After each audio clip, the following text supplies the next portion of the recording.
नमस्ते, आप सभी का स्वागत है मेरे चैनल में चिराग एस्ट्रोलॉजी। और हम बात करेंगे अप्रैल मंथ कैसा रहेगा आप सभी के लिए। ये आपके लिए अप्रैल मंथ है और उसमें बहुत बड़े अच्छे बदलाव हो रहे हैं और कुछ नहीं हो रहे हैं, उसका ध्यान रखना है, समझना है। और आपको ऐसे ही डिटेल वीडियोस में देने जा रहा हूँ गुरु, राहु और केतु के ट्रांजिट के। शनि का ट्रांजिट मैंने दे दिया है, 5 ग्रहों की युति मैंने दे दी है। अगर आपने नहीं देखा है तो वो देखिए, समझिए, आपको उसमें बहुत बेनिफिट होगा। और ऐसे ही डिटेल वीडियोस में आपके लिए लेके आ रहा हूँ, इसीलिए आपको मेरा चैनल चिराग एस्ट्रोलॉजी लाइक करना है, शेयर करना है, सब्सक्राइब करना है, बेल आइकन ज़रूर दबाएं ताकि आप सबको लाभ हो। और आप सबको लाभ होगा तो मुझे खुशी होगी। वृश्चिक राशि और लग्न के लिए अगर हम बात करें तो ये अप्रैल मंथ कैसा रहेगा, तो यहाँ लग्न को ज़्यादा इंपॉर्टेंस देना है। और वृश्चिक, Scorpio moon sign and ascendant, देखिए आपके लिए बहुत इंपॉर्टेंट है ये मंथ, क्योंकि 3 अप्रैल को आपका कुंडली का मालिक जो है वो मंगल है और वो ट्रांजिट कर रहा है मिथुन से कर्क में। आपका कुंडली में जहाँ 3 नंबर लिखा है वहाँ से 4 नंबर लिखा है वहाँ पर जाएगा। और 4 नंबर कर्क राशि को दर्शाता है। 4 नंबर कर्क राशि मंगल की नीच राशि है। तो मंगल अपनी नीच राशि में जा रहे हैं और आपको उसका ध्यान रखना पड़ेगा, क्योंकि आपकी कुंडली के, आपकी राशि के मालिक हैं। तो ये क्या असर करेंगे और क्या उसमें प्रॉब्लम्स क्रिएट करेंगे, क्या बेनिफिट करेंगे, वो भी हम समझेंगे। दूसरी तरफ आपका जो सूर्य है कुंडली में, वो 5 ग्रहों की युति में है और उसका मैंने अलग से वीडियो दिया है। और सूर्य अभी राहु के, शनि के, बुध और शुक्र के साथ है और वो मीन में है। मीन में से वो चले जाएंगे मेष में 14 अप्रैल को, मिड ऑफ मंथ में।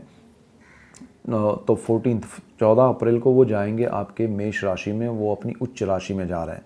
तो मंगल यहाँ नीच राशि में जाएंगे, सूर्य उच्च राशि में जाएंगे। तो आपके लिए बहुत प्रभावशाली रिजल्ट्स यहाँ देखने मिलेंगे अप्रैल मंथ में। मंगल जो है वो आपकी कुंडली के भाग्य भुवन में नीच राशि में जाएंगे। तो आपको जो लाभ अचानक से मिल रहे हैं या मिल रहे थे, वो सडनली रुक सकते हैं, बंद हो सकते हैं। जो भाग्य से मिल रहे थे, जिसमें आपने कोई बड़ा एफर्ट नहीं किया है, जिसमें आपने बहुत बड़ी मेहनत नहीं की है, जो आपको एक्सपेक्टेशन ही नहीं था, वो सारा जो मिला है वो अब रुक सकता है मंगल की वजह से। और भाग्य का लाभ या सपोर्ट मिलना कम हो जाएगा। और ये आपको थोड़ा गुस्सा दिला सकता है, थोड़ा नेगेटिव बना सकता है, थोड़े थॉट्स में डिप्रेस कर सकता है। और आपको ऐसा नहीं करना चाहिए, क्योंकि ये आपकी मेहनत से नहीं मिल रहा था, अपने आप मिल रहा था। तो वो जो मिला वो ठीक है, तो उसको ज़्यादा उसमें उलझिए मत। दूसरी बात, मंगल की जो दृष्टि है वो उच्च दृष्टि पड़ेगी आपके 3rd हाउस पे, जहाँ पर केतु बैठा है, गुरु की नीच दृष्टि है। तो ये स्थान जो है वो साहस पराक्रम का है, ब्रदर सिस्टर का है, यहाँ पर आपको कनेक्शन का है, आपके रिलेशन का है, लोगों के साथ इंटरेक्शन का है और कम्युनिकेशन का है। तो ये स्थान में जो मंगल की दृष्टि है वो उच्च दृष्टि होने की वजह से काफ़ी समय से जो आप बंधे हुए थे, कुछ नहीं कर पा रहे थे, वो अब कर पाएंगे। और अब मैं ये राय दूंगा कि जितना मंगल का ये इफ़ेक्ट है वो कम आप उसको यूज़ कीजिएगा। यानी कि मंगल अग्रेसिव प्लैनेट है, वो आपको अचानक से कहेगा कि अरे लोगों से जुड़े, आप क्यों बैठे हुए हैं कोने में। तो वो जुड़ना तो है, लेकिन उस तरह से नहीं कि बहुत अग्रेसिव वे में, बहुत फोर्सफुली, जल्दबाजी में, बिना सोचे समझे। आपको थोड़ा शांत मन से, धैर्य से और सोच समझ के आगे बढ़ना चाहिए, क्योंकि अल्टीमेटली वहाँ गुरु की नीच दृष्टि भी अपनी खुद अच्छी स्थिति में होकर नहीं कर रहा है, तो वो चीज़ आपको ध्यान देनी चाहिए। इसके बाद अगर हम मंगल की जो दूसरी दृष्टियां हैं वो आपके 12th हाउस पे पड़ेगी, विदेश के भाव पे। और विदेश का जो भाव है उस पर ये दृष्टि ठीक है, उतनी नेगेटिव नहीं है। लेकिन 3 अप्रैल से 14 अप्रैल तक ठीक है, लेकिन जैसे ही सूर्य ट्रांजिट करेंगे 14 अप्रैल को, वो आ जाएंगे आपकी कुंडली के 6ठे भाव में। और 6ठे भाव से वो 12th हाउस को देखेंगे, 6th हाउस से बिल्कुल सामने 12th हाउस में। तो तुला राशि उनकी नीच राशि है। तो विदेश के मामले में आपको ध्यान देना पड़ेगा। विदेश में आपको कोई भी अगर जाना चाहते हैं तो थोड़ा सोच समझ के जाइएगा, डॉक्यूमेंट्स क्लियर रखिएगा। अगर आप विदेश में हैं, जॉब कर रहे हैं, घर ढूंढ रहे हैं, बिजनेस कर रहे हैं, कुछ भी कर रहे हैं, तो थोड़ा आपको ध्यान देना पड़ेगा, अदरवाइज़ आपको कुछ ना कुछ हर्डल्स, प्रॉब्लम्स आ सकते हैं। आपका शुक्र अच्छी स्थिति में है, इसलिए थोड़ा सपोर्ट मिल जाएगा कहीं ना कहीं से, तो आपको लाभ तो होगा, लेकिन उतना नहीं होगा जितना आप चाहते हैं। तो यहाँ मंगल सूर्य की दृष्टि आपके 12th हाउस को इफ़ेक्ट करेगी। अभी आपका सूर्य जो है वो छठे भाव में अच्छी स्थिति में आ रहा है, उच्च स्थिति में आ रहा है, तो ये बहुत इंपॉर्टेंट है क्योंकि छठा जो भाव है वो रोग ऋण शत्रु के साथ साथ जॉब का है।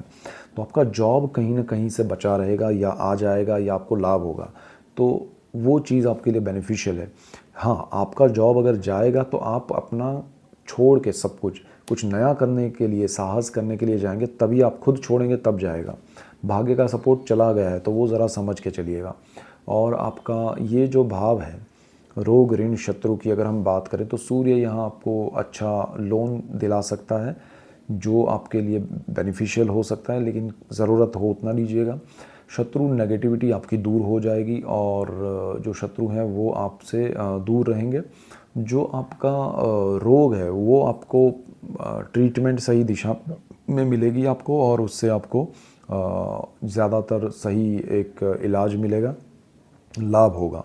तो यहाँ ये सारी चीज़ें हैं। साथ में गुरु आपके लिए बेनिफिशियल है। गुरु 7th हाउस में फर्स्ट हाउस को दृष्टि कर रहे हैं, तो आपको निर्णय लेने में हेल्प करेंगे। आपको कोई भी निर्णय लेने से पहले जो भी आपके साथ जुड़े हुए लोग हैं या आपके परिचित हैं, आपको उनसे डिस्कस करना चाहिए।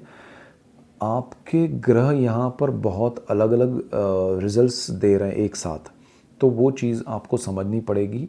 आपको एक साथ हज़ार रास्ते दिमाग में आएंगे कि ये करूँ वो करूँ या ये मत करो वो मत करो। एक पॉइंट पे आपको लगेगा ये मुझे करना चाहिए, दूसरे पॉइंट पे वही चीज़ आपको लगेगी नहीं करनी चाहिए। तो यहाँ आपको बहुत सारे असर होंगे। तो यहाँ आपको राय लेनी ज़रूरी है। आपके सपोज़ आप प्रॉपर्टी लेना चाहते हैं तो प्रॉपर्टी से रिलेटेड कोई आपका दोस्त हो जो उसका बिज़नेस कर रहा है या उसका जॉब कर रहा है उसमें, तो उसकी राय लेनी चाहिए। इसी तरह कुछ और है तो उसमें जो भी माहिर हो, ऐसे 2-4 एक्सपर्ट्स हों, उनके ओपिनियन लेने चाहिए, उसके बाद निर्णय लेने चाहिए तो ज़्यादा बेटर रहेगा। अदरवाइज़ वो चीज़ आपके लिए सही नहीं होगी। तो यहाँ कुल मिला के क्या है कि अप्रैल मंथ जो है वो बहुत सारे अच्छे रिजल्ट्स लेके आएगा। आपको चुन के एक छन्नी लेके बैठना है कि भाई फ़िल्टर लेके कि भाई ये सही है या नहीं है, ठीक है, कितना, और उसको समझ के आगे बढ़ना है। क्योंकि यहाँ मंगल जो है वो अग्रेशन का प्लैनेट है, नीच राशि में है, भाग्य भुवन में है। गलत निर्णय आपको बहुत लंबे अरसे तक इफ़ेक्ट कर सकता है। तो अप्रैल मंथ उस हिसाब से आपके लिए इम्पोर्टेंट है। यहाँ पर अगर हम बात करें तो मैं गुरु, राहु और केतु के ट्रांजिट के वीडियोस में आपको देने जा रहा हूँ। शनि का दे दिया है और 5 ग्रहों की युति का भी मैंने दिया है। सो ऐसे ही डिटेल्ड वीडियोस मैं आपके लिए लेके आ रहा हूँ। इसीलिए आपको मेरा चैनल चिराग एस्ट्रोलॉजी लाइक करना है, शेयर करना है, सब्सक्राइब करना है, बेल आइकन ज़रूर दबाएं ताकि आप सबको लाभ हो, और आप सबको लाभ होगा तो मुझे खुशी होगी। So that's it for today. Keep watching Chirag astrology. Thank you for watching. God bless you and goodbye. Thank you.